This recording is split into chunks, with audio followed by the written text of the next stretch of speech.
And you go off to do that dream. Not long after you go to start that dream, it gets shattered and you lose everything.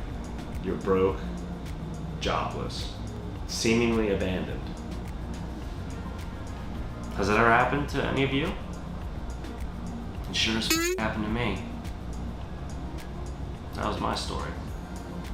Not too long ago, just a few years ago.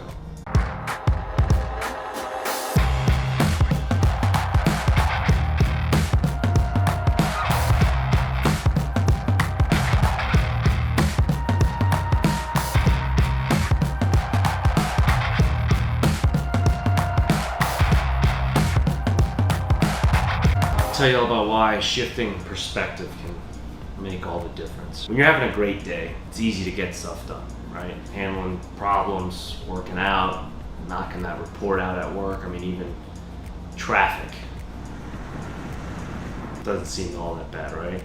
But that's because you're looking through it with a perspective of excitement, positivity, and momentum, and it's keeping you really clear between the ears, right? Kind of got your blinders on like a horse to what's going on around you by choice. And that's great. But what about when it gets hard and you lose something or someone that's near and dear to you? What do you do then? What happens when all that momentum and excitement and positivity comes crashing to a freaking halt and you get the bubbling up of the typical negative emotions and pessimism, doubt, fear, lack of self-esteem, uncertainty, anxiety, worry?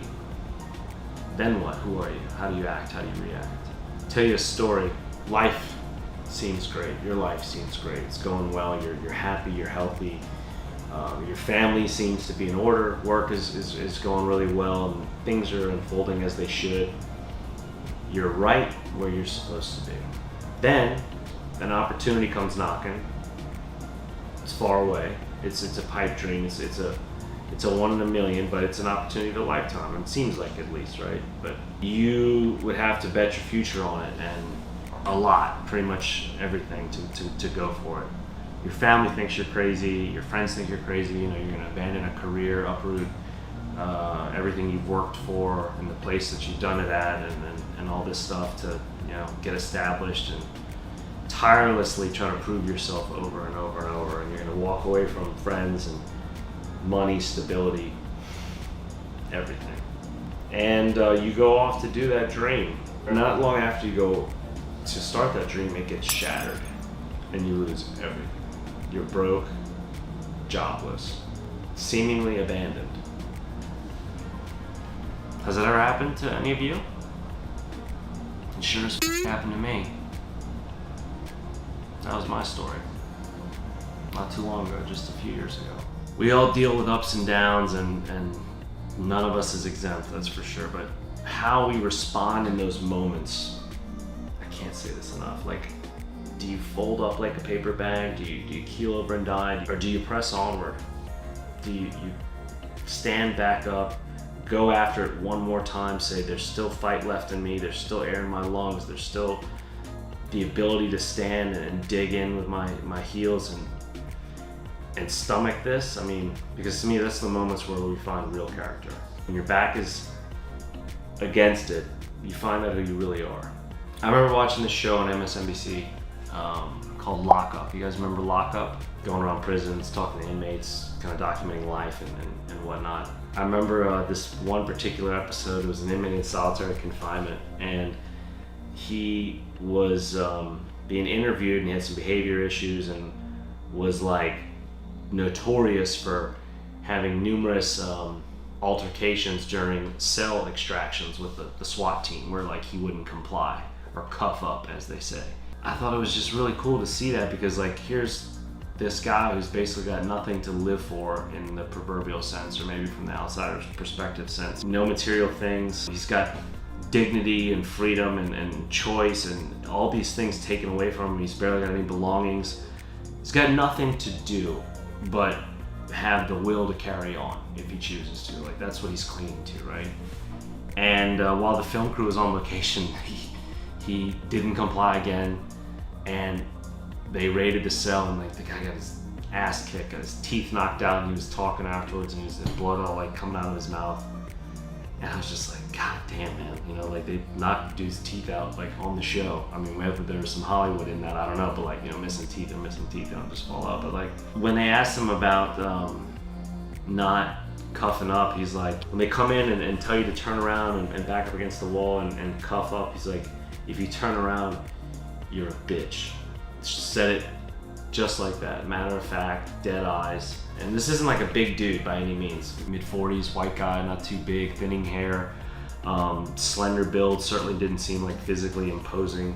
In spite of that, there was just this like crazy passion in his eyes when he made that statement about not cuffing up, that like he wasn't gonna back up, not one single inch, that they'd have to come in there and take him, you know, and that he was willing to get his teeth knocked out over standing for that, dying for that, essentially. Like, imagine extracting that, adopting that perspective and applying it to like our own drive and determination towards a future of prosperity and freedom, or, you know, like in our own endeavors, right? Like just being able to take that in a pill and use it in life. I mean, there's nothing impressive about it performing anything under optimal conditions, right? We all do it, we all congratulate each other for doing it, but like, you know, when you've got all the right things in your favor, preparation, equipment, gear, environment, support, and all that, like, you should do it, right? You should succeed.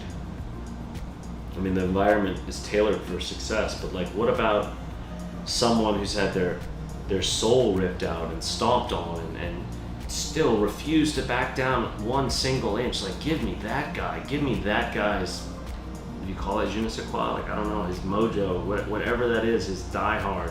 That's amazing, and those are the kinds of people that I would say always have a seat at my table. People that just refuse to make excuses in their maybe pursuit of dreams. I don't know if it's his dream, but just, you know, people that are out there now in the working world, hustling and bustling, parents, husbands and fathers, wives and kids, mothers, just working class folks all over trying to get things done, doing whatever it takes, you know, people that are out there all the time not backing down. I admire that a lot. I mean, we all long for meaning and purpose in life, right? We all long for validation and appreciation and the hope that someone sees the fruits of our labor, or maybe we see the fruits of our labor, I guess I should say. But we all have goals and aspirations, but it's how we respond when those things become challenged that separates us from others, or that shows us who we really are. Or maybe it shows you who you aren't and you thought you were. My mentality with work and life in many regards is not backing up against that wall, refusing to back up against that wall. You gotta come in here and take me, right? So does it apply everywhere? I don't know, but I try to, like I said, take it in doses and do so where I can, because man, what a warrior. So yeah, come in here and get me.